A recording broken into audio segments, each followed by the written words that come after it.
So, thank you all very much for coming back to the Cherno Journo interviews. This next one is with Endrid, and it's a very interesting first murder interview because it comes from the perspective of the victim rather than the perpetrator like the previous interviews.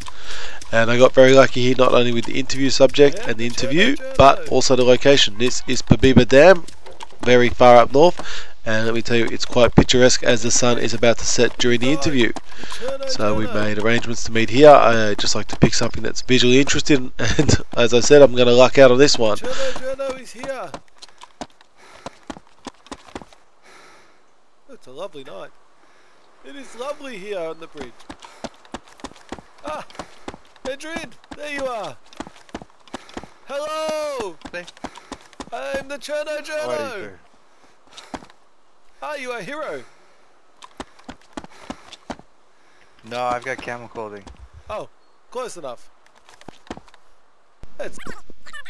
And so we'll just speed through all the preliminary stuff here for the interview. I decided I'm a bit sick of looking at my guns, so I'm going to disarm myself. But what I really loved about Endrid's interview and why I wanted to talk to him was the fact that his first murder, where he was a victim, it was not just him, but also his little brother. I'll let him tell his story himself, but let me tell you, it really moved me when I first heard it. Thank you very much for agreeing to the interview. We are here today to talk about the time that your brother was murdered in front of you, your real life brother in game, is that correct? Well, my brother lives in another state, and we're several years apart. We don't get to hang out as much as we used to, so gaming is a good way for us to stay in touch. And he was hearing about DayZ. He knew I was playing it. He was tempted to buy it, and he finally did go ahead and buy it. And so I decided just to go along with him and scour the towns and teach him, show him the ropes on how to get different, how to basically survive in this wilderness. So we started off on the East Coast, and we started heading northwest, going from town to town, going to different deer stands. I was showing him how to refill his water bottle, how to use the map, and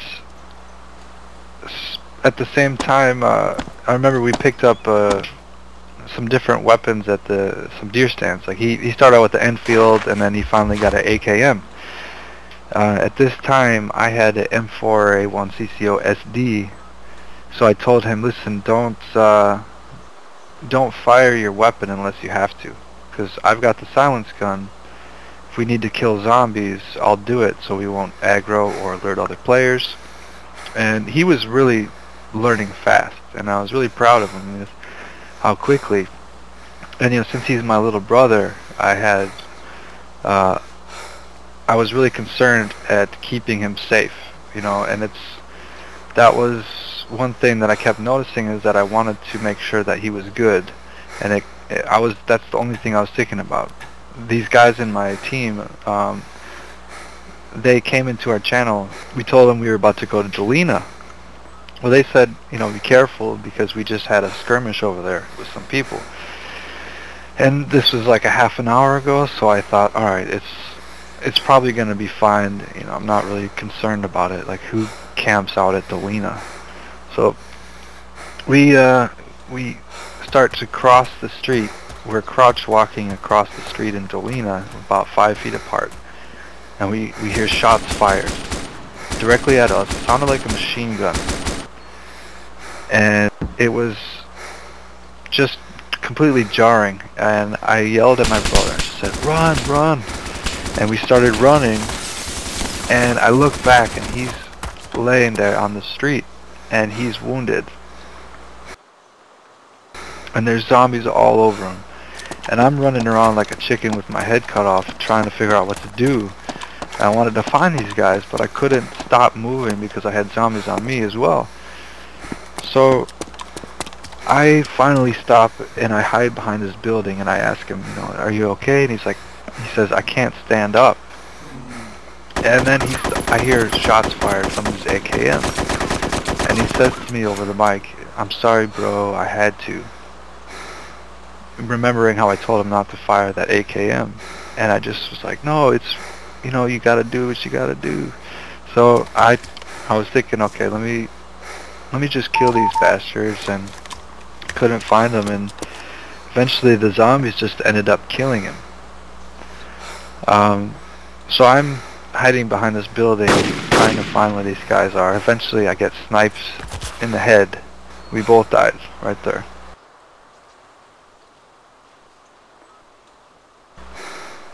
Wow, that's a really intense story. Can I ask you how you felt, probably at the time or even just after, when you realised that, you know, in a sense you'd failed your little brother and he died? I just felt absolutely terrible. I mean, it's funny because, you know, it's a video game, you know, and to have intense feelings about a video game is a little bit ridiculous, especially to people who don't play games like this. But at the same time, that guy in Cherno represented my little brother, and I was supposed to protect him, you know, and I was showing him the ropes. And what really disturbed me about the whole situation was that he was, you know, trusting me about it, and when the zombies were all around him, I didn't just go out and try to kill them. You know, I should have just, that's what I kept thinking, I should have ran out there, I should have just killed the zombies so that at least he would have had a chance. Instead I ran and I hid, and that's what made me feel ashamed, you know, is that if I can't risk myself to help my brother in a game, what would I do in real life, in a way, you know? But at the same time, I was just so upset at those people. I was just trying to kill him and at least, you know, pay him back. I even sent him a text after and called him, and it's like, hey, I'm really sorry about that. Like, I really I let you down, and I should have tried to get the zombies off you. And he you know, he was, it's okay, you know, no big deal. But yeah, that's kind of my story.